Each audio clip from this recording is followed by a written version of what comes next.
Peace, peace, everyone. It's your girl, Morgan Renee Myers. Tune in with another story time with Morma. I am in another book. I'm still reading Centered, Trading Your Plans for a Life That Matters by Jason Brown, but I'm also incorporating more reads so I can get through more books faster. So we're also on Farming While Black, Soulfire Farm's Practical Guide to Land, Liberation on the Land. I've been following this author, Soulfire Farm, for some time and just seeing all types of wonderful things going on. I believe she's in New York, but I read the foreword, and I do these uploads. I usually film on Instagram and Facebook and upload them on YouTube, so this will be on my YouTube, which is Morgan Myers, MorganMyers. You'll see a red logo with a yellow M inside. That is for my brand Moramai. So here we are. We're in chapter 1. Finding land and resources. And let me see, this chapter a little lengthy, so I probably won't get through the whole chapter. I'll stop at some point. Hold on. Let's see. Okay, we'll see how much we get through. Alright, so again, we're in the book Farming While Black, Finding Land and Resources, chapter 1. Starts off with a quote by Ralph Page from the Federation of Southern Cooperatives. It said, "Land is the only real wealth in this country, and if we don't own any, then we're out the picture." In our early 20s, my partner and I convened a group of land-starved friends to pool resources and find a piece of ground to which we could belong. We failed. Our 100-plus acres with a stream running through it dream turned out to be a fantasy beyond the combined financial means and persistence of our collective. We had saved, that's something I'm noticing even in Jason Brown's book, Centered, Trading Your Plan for a Life That Matters. He came from being an NFL player to a farmer, and even he was talking about the expenses that went into getting the land, getting materials for the land, tractors, livestock, things like that. So that's really interesting that that's always brought up, the finances that it goes into land ownership. But let me read on and see what we can learn. So they said that it was a dream, turned out to be a fantasy beyond the combined financial means and persistence of our collective. We had saved a portion of our public school teaching and community gardening, organizing wages by squeezing our family of 4 into a low-cost single bedroom in a collective house where we heated water for bath on the wood stove and subsisted on black beans and rice. We had endured interminable consensus-based meetings on Monday evenings and rejected car ownership in favor of four-season bicycling. Still, the market realities negated the pride we felt in our thrift. A few years later, we moved from central Massachusetts to Albany, New York, and learned that the log, thin-soiled mountainside slopes nearby were within our financial means. So excited were we the first time we stepped foot on the overgrown, south-facing pastures of what would be Soulfire Farm that we blinded ourselves to practical pitfalls of wedding to this piece of land. First, there was no road access. We would have to negotiate an easement with a couple of neighbors who were deeply invested in the Second Amendment and had signs like, "Anyone found here tonight will be found here in the morning." Also, the cost of the land would completely deplete our savings, and we had no plan for the hundreds of thousands of dollars required to install a road, electricity, septic system, barn, home, and other infrastructure. We didn't think carefully about where our children would attend school. While we were deeply invested in the public school system, an all-white conservative district was not going to be the right fit for our multiracial Jewish children. In some ways, I am grateful for our eager naivety. If we had known the road ahead, we might have turned back without trying. Instead, we talked reverently about these 72 acres and allowed the land to spool its inevitable tendrils of connection around our eager feet. We inhaled possibility and exhaled commitment. We wrestled with the acknowledgement of the land's original theft from the Mohican people and also the right of the black and brown laborers whose blood had mixed with the soil to claim belonging there or here. With consent of the land herself, we chose to sign the white man's title papers and bound our life to this place. Aspiring farmers need 3 essential ingredients to begin: training, land, and material resources. This chapter outlines conventional and unconventional ways to access farmer training and including a specific list of justice-oriented and people of color-led educational programs.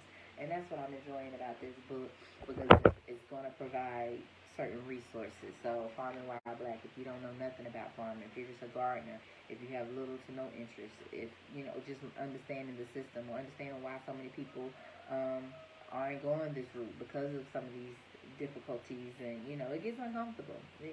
Self-sustainability can get uncomfortable because it takes us away from everything we once knew in regards to convenience and access. And but when you gotta be doing the grind work of growing your own food, it's a lot different. So, but I love that she's going to be listing resources. So aspiring farmers need 3 essential ingredients to begin: training, land, and material resources.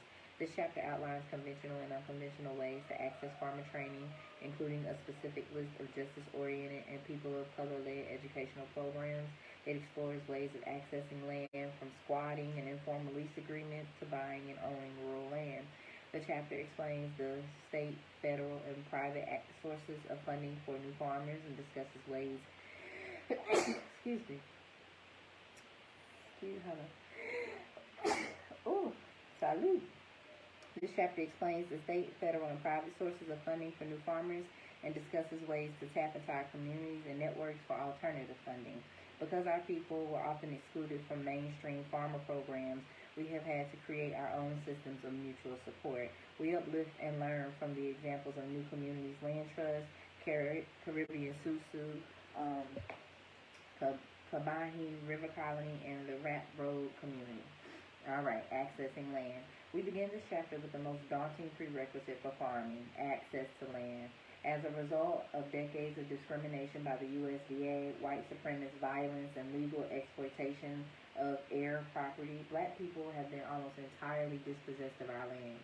In 1920, 14% of all land-owning U.S. farmers were black, and today around 1% of farms are controlled by black people, a loss of over 14 million acres. Wow. Let me read that again. In 1920, 14% of all land-owning U.S. farmers were black, and today around 1% of farms are controlled by black people. What? You mean we are not owning and controlling much of the food that's being produced? That ain't right. That ain't right at all. Whew. What our community fundamentally needs is large-scale reparations and land redistribution, and we are organizing for this change through the HEAL Food Alliance and the National Black Food and Justice Alliance. While we advocate, my pen, let me underline that, look them up. The HEAL Food Alliance and the National Black Food and Justice Alliance.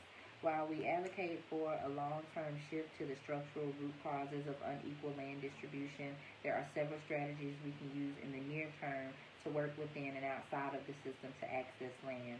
Find the right land. Regardless of whether you decide to buy, lease, work with a land trust, join an incubator, or squat on abandoned land, it is important to make sure that the land you select is a good match for your goals. My partner and I have joked that we have 3 children, Nashima, Emmett, and this land. Your land becomes a family member and a daily obligation. It is a relationship to enter into after detailed research and with care. Here are some characteristics of suitable land. It is geographically accessible to a community where I feel a sense of belonging. Zoning and building codes will permit the type of infrastructure I want to create. Soil has a favorable PERC test, which means a low-cost septic system can be installed. There is direct access to a road and utility lines without traversing a neighbor's property. There are no boundary disputes, back taxes owed, or undesirable easements on the property. The deed is clean, meaning there are no claims on the property and ownership is clear. The school district is a good match for my children or the children of my future collaborators. Town services such as garbage disposal, plowing, emergency and fire response, and access to cable and internet meet my needs. There are cleared areas relatively free of rocks with favorable soil tests for agriculture. There's clean drinking water on the property where I can drill a well at a reasonable cost. There's a local or regional market where I can sell my agricultural products. Slopes are south-facing for maximum solar gain, benefiting both crops and solar energy projects. I have a financial plan for paying for the land, infrastructure, taxes, and insurance. Land trust values positive options for accessing land. So I'm going to stop before I go into that because the way this book is written, it has different chunks of something before it goes on. So before I get into the land trust part, I'm going to read this section. It says Uplift, New Communities Land Trust, and the Pickford Case. Shirley and Charles Sherrod found New Communities founded New Communities in 1969, a farm collective owned in common by black farmers and the first community land trust in the United States. According to food justice activist and organizer Dara Cooper, New Communities was born out of violent attacks against black people who were working to build power and register black people to vote during the Civil Rights Movement. As black activists were dispossessed of their homes, a planning committee of civil rights organizations throughout the South, including SNCC and the Federation of Southern Cooperatives, worked with the Sherrods to create a plan for collective land ownership and cooperative farming leases. They fundraised in their own communities and across the nation to raise capital to purchase land in Albany, Georgia. At 5,700 acres, New Communities became the largest black-owned property to date in this country. They raised hogs, grapes, sugarcane, melons, peanuts, and other crops on their land in southwest Georgia. The residents of New Communities continued to face white-led violence and discrimination. According to Mrs. Sherrod, once white people realized we had the land, they started shooting at our buildings. I mean, we went through so much during our time up there. We even caught a white couple stealing our hogs. During the severe droughts of 1981 to 82, New Communities requested emergency assistance from the USDA for irrigation. They were denied while white farmers received relief. By 1985, after repeated droughts and active discrimination on the part of the USDA Farmers Home Administration, New Communities faced foreclosure and lost their land. They became plaintiffs in the landmark class action lawsuit against the federal government, Pickford versus Glickman. The chief arbitrator of the case, Michael Lewis, opined that the USDA's treatment of New Communities smacked of nothing more than a federal pardon demanding additional crops from his serfs. The case was settled out of court in 1999 for $1.2 billion, the largest civil rights settlement in U.S. history. While the average payout was $50,000, New Communities won $13 million and used part of the settlement money to reestablish itself on a 1,600-acre former plantation that they have named Resora. Wow. That's a lot. That's a lot. Okay. So moving on. Land trust, a values positive option for accessing land. A land trust is an organization that holds land or conservation easements to protect properties from a public or environmental purpose. The boards that manage land trusts can place certain restrictions on how the land can be used or sold. Land trusts can be urban or rural and have stewardship goals ranging from the creation of affordable housing to the maintenance of ecosystems. Land trusts are an excellent starting place in your search for affordable farmland.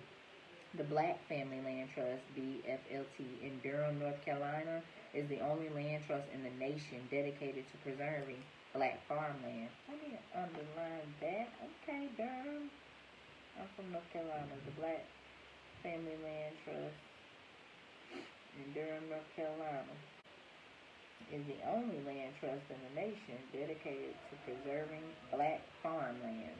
They facilitate the purchase of perpetual agricultural conservation easements, whereby the farmer sells development rights to their property, thus generating income and ensuring that the land will forever be dedicated to agriculture. Joe Thompson, a tobacco farmer who sold an easement through BFLT, stated, "When my time comes and I die, I can lay my dead bones down in peace, knowing that my land will always be used to feed the people." That's beautiful. BFLT also works with farmers on intergenerational financial management and estate planning and can help match aging farmers with the next generation. Beautiful. A growing number of land trusts exist with the explicit goal of preserving farmland. These land trusts seek farmers to lease land, often at low cost, and keep it in agricultural production. The National Young Farmers Coalition has published an excellent guide called Finding Farmland, a farmer's guide to working with land trusts to help you access land that is under a conservation easement. The American Farmland Trust and the Land Trust Alliance each provide lists of land trusts by geographic area. Okay. All right.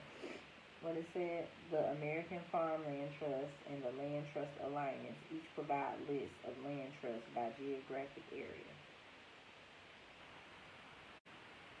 Underline that.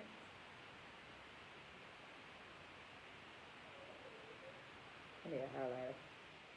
The National Organization Equity Trust has a special project to help CSA farmers and provide loans for growers. Note that leasing land is different from purchasing it in that you may have limited ability to build equity or make independent decisions about long-term management. Still, a long-term lease with the right provisions can be an affordable way to access land while challenging the very concept of private land ownership. Since the European enclosure movement of the 1400s, we have been struggling to find ways to reclaim the commons. Land trusts are at the forefront of that movement. For several years, our family was part of an urban collective house that sat on property owned by a community land trust in Albany, New York. While the three families in the collective purchased our home together at low cost, we leased the land under the home for a modest fee.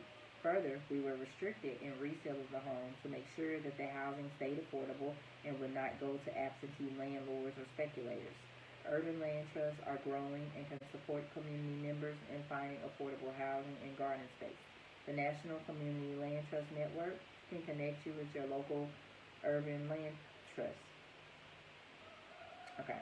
Currently, Soul Fire Farm is working with other members of the Northeast Farmers of Color Network and local indigenous communities to form a regional land trust dedicated to increasing the amount of farmland stewarded by Black, Indigenous, Latinx, and Asian growers.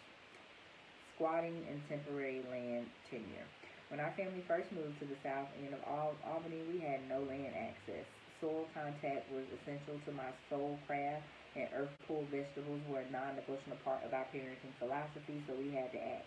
After the requisite amount of asking around for resources and permission and coming up dry, we decided to squat in an abandoned corner lot.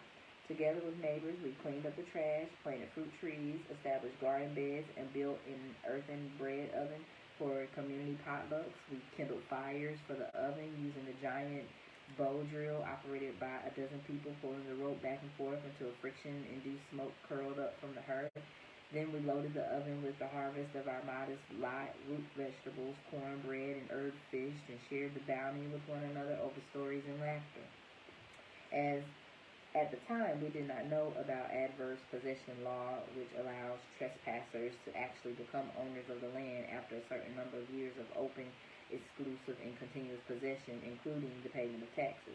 The laws vary by state, but in New York, we could have filed a claim of adverse possession after 10 years. We encourage you to start documenting your squatting activities now in the hope of possible future ownership. Grow Where You Are, an urban agriculture project of Black farmers, Eugene Cook and Giovanna Johnson, based in Atlanta, Georgia, creates lease agreements with churches, schools, and private landowners across the city. While they are not squatters, they look for underutilized land and offer to make that land productive at no cost to the owner. In order to reduce the risk of these temporary arrangements, Grow Where You Are establishes equity partnerships with the landowners where they hold 10 to 20% equity and have right of first refusal in case the owner decides to sell. Landowners have been excited to see land that they had deemed worthless be transformed into beautiful and bountiful community spaces. The organization Equity Trust provides templates for writing solid lease agreements. Okay. I'm underlining all of this because this is all stuff I need to know. The organization Equity Trust provides templates for writing solid lease agreements. And then go back. Grow Where You Are. I need to look them up. Okay. That's awesome. That's beautiful. Alright, it's another section in here to read. Uplift.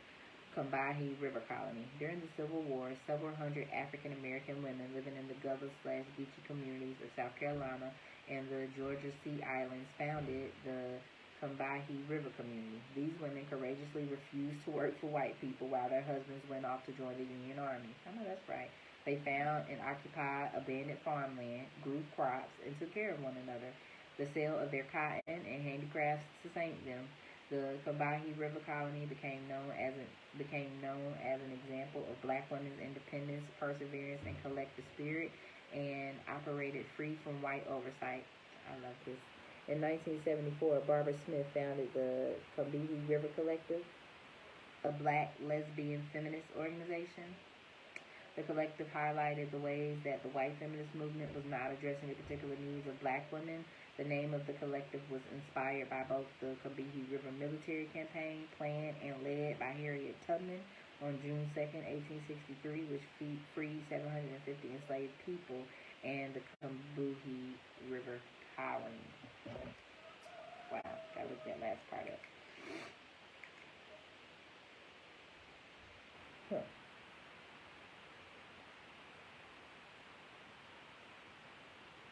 Good to know. All right. Moving along.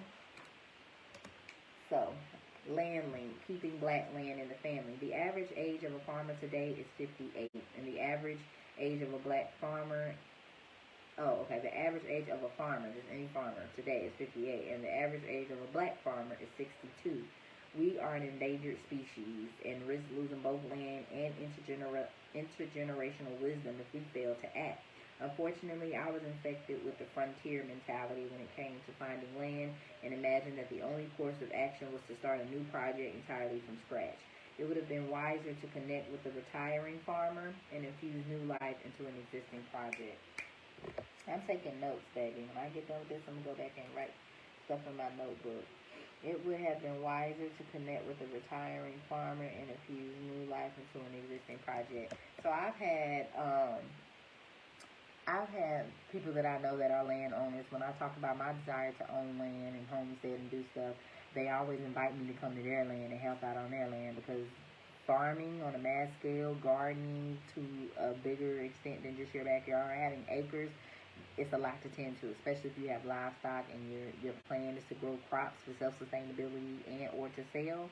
It takes work, okay? This stuff just does not happen overnight. Yes, God is good and stuff will go out the ground if you throw a seed out there, but there's a lot of tending that needs to be done for success. So anywho, but all of them always advise, like, before you just buy land, consider, if not going to help out on somebody else's land, resources like this, where we have older farmers that are retiring and their land is just going to go to wherever, the state, to family members that might just sell it because they have no interest in farming. They'd rather just work, their corporate jobs or whatever they're doing. If they're entrepreneurs, nobody wants to really go out and be farming. So it's like, I'm thinking now, so that I can manifest properly. Maybe I don't have to worry about getting loans and grants and worrying about getting my own land. I might just need to pick up where somebody left off, and that saves me hella years and time trying to recreate the wheel and do my own thing and get my own roads, Oh, dang, she said we can't hear you. Well, let me pause this video right here and check on that. Okay, so I had to pause the video. Someone said that they couldn't hear me, but I went back and replayed it, and I could hear most of it pretty well. Excuse me. So I'm gonna continue on with the read and Farming Wild Black. We was up under land link, and the last thing I was talking about was this idea right here. It would have been wiser to connect with a retiring farmer and infuse new life into an existing project, because that is a need. Farmers aging out of being able or wanting to farm. There are a number of resources to support beginning farmers in finding existing farmland. Every region has several land link projects that provide matchmaking between sellers and seekers of land. The National Young Farmers Coalition website offers a directory. Some of these programs, like California Farm Link, additionally provide flexible financing with the aim of building more racially diverse farming communities. So let me get some underlining. Land Link project sheet. Shout out the National Young Farmers Coalition website. Okay. So Farmland Access provides a comprehensive legal toolkit to support growers in making land transfer agreements on its website. You can find contact information from these Farmland Access organizations in the resources page on page 321. So it's got a whole resource page. Let's see.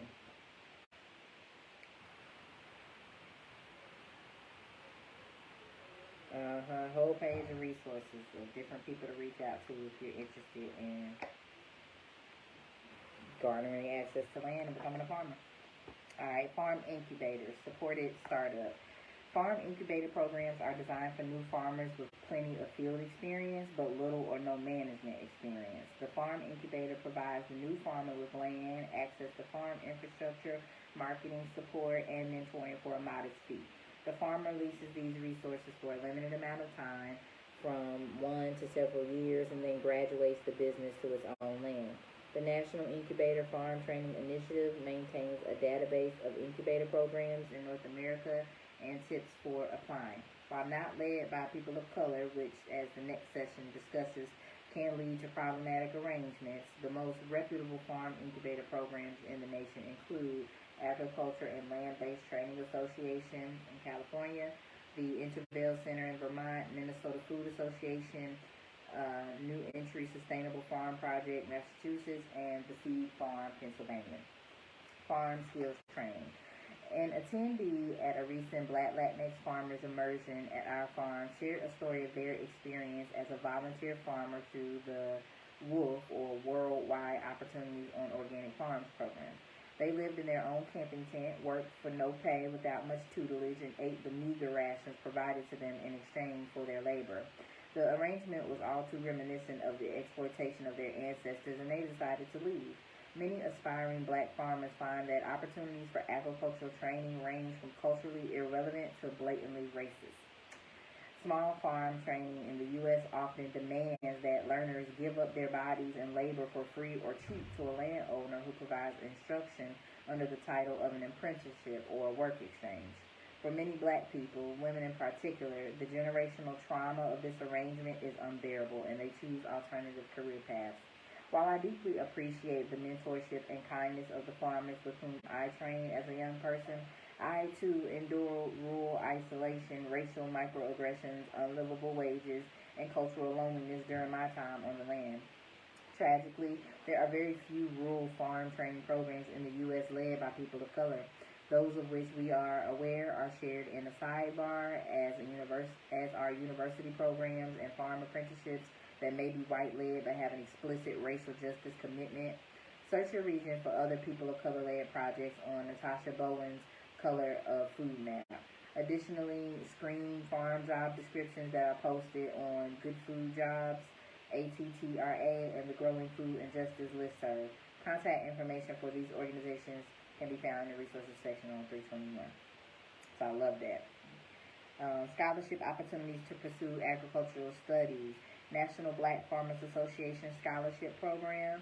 The NBFA provides scholarships from $2,500 to $5,000 for African American students pursuing agriculture-related studies.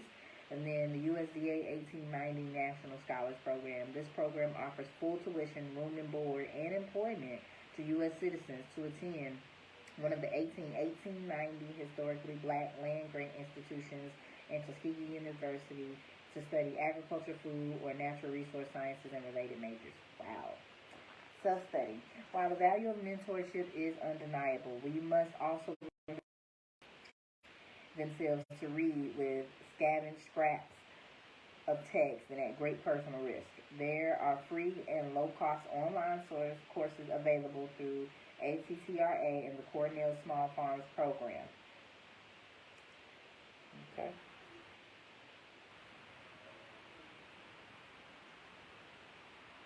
At Soulfire Farm, we learn how to slaughter and excavate chickens by watching. Okay, hold on. Give me a bunch of stuff in a minute. I'll read that in a second. We learn how to excavate chickens by watching how-to videos and practicing our own. We need not underestimate our capacity to self-teach using the abundant informational resources in our networks. Yes, as many resources as she provides in this book, you still got to do your own. Okay, so she has this whole little section here of information. I'm going to share farm training programs led by people of color. So I'll just read through some of the names. You got Barbara Norman's Blueberry Patch in Covert, Michigan, Black Dirt Farm Collective in Preston, Maryland, the Black Oaks Center for Sustainable and Renewable Living in Pembroke, Illinois, Detroit Black Community Food Security Network in Detroit, Michigan, D-Town Farm, Detroit, Michigan, Earthseed Land Cooperative, Durham, North Carolina, East New York Farms, Brooklyn, New York, Family Agricultural Resource Management Services, Southeast USA, Farm School NYC, Farms to Grow Inc., Oakland, California, Federation of Southern Cooperatives Rural Training and Research Center, Footprints Farms, Jackson, Mississippi, Grow Where You Are, Atlanta, Georgia, Mayflower Farms, Stockbridge, Georgia, Mesa, Berkeley, California, Movement Ground Farm, East Taunton, Massachusetts, Mudbone Farm, Portland, Oregon, National Black Farmers Associations, Let's Get Growing Program, Baskerville, Virginia, National Hmong American Farmers, Fresno County, California, Rid All Green Partnership, Cleveland, Ohio, Rocky Acres Community Farm in Freeville, New York, Small Farmer Leadership Training Institute, Baton Rouge, Louisiana, Soulful, SOIL, Full City, Washington, D.C., Soul Fire Farm, Grafton, New York, Soul Flower Farm, El Sobrante, California, Southeastern African Americans Farmers Organic Network, or SAFON, Decatur, Georgia, Three Part Harmony Farm, Washington, D.C., Truly Living Well, Atlanta, Georgia. I think I followed him on Instagram. Tazini Farms, Lusaka, Zambia, Urban Farm Institute, Boston, Massachusetts, Urban Growers Collective, Chicago, Illinois, the Yisrael Family Urban Farm, Sacramento, California. Whew. So at the bottom here it has a picture of them doing something with some chicken. Soul Fire Farmers originally learned chicken processing through YouTube videos, and after years of practice, passed these skills on to learners in our programs. That's the same thing Jason Brown from Century, Trading Your Plans for a Life That Matters, in that book, the former NFL player turned farmer, he said he went to YouTube to watch videos like he used to watch football play videos. Man, YouTube is a resource, y'all. So if you really want to learn how to do something between Google and YouTube, there really is no excuse. And then there do be people out in the community like myself, like those that own land and do gardening and farming and whatever it is that you're into. If this ain't your lane, whatever it is that you're into. There's somebody out there that's also teaching it and providing free resources or resources that you could pay them for their time and their knowledge. But then you got the internet. So we got all the tools we need at our fingertips. We just have to utilize it. So let me finish up the section, and then my phone is on 20%, so I'll end it here. Farm training programs with stated racial justice commitment, not necessarily led by people of color. I'm actually not going to read all those. She just has a list of different farm training programs with stated racial justice commitment, not necessarily led by people of color. Then she has agricultural universities with racial diversity or equity commitment.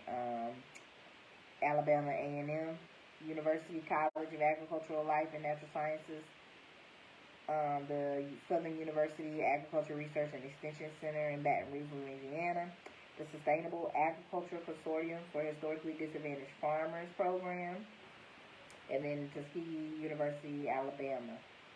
So we're going to end there for today. What am I on? Page 19. On page 20 is where we ended at gathering material resources in chapter 1. So I'll be back to read some more of this at another time. Thank y'all so much for tuning in.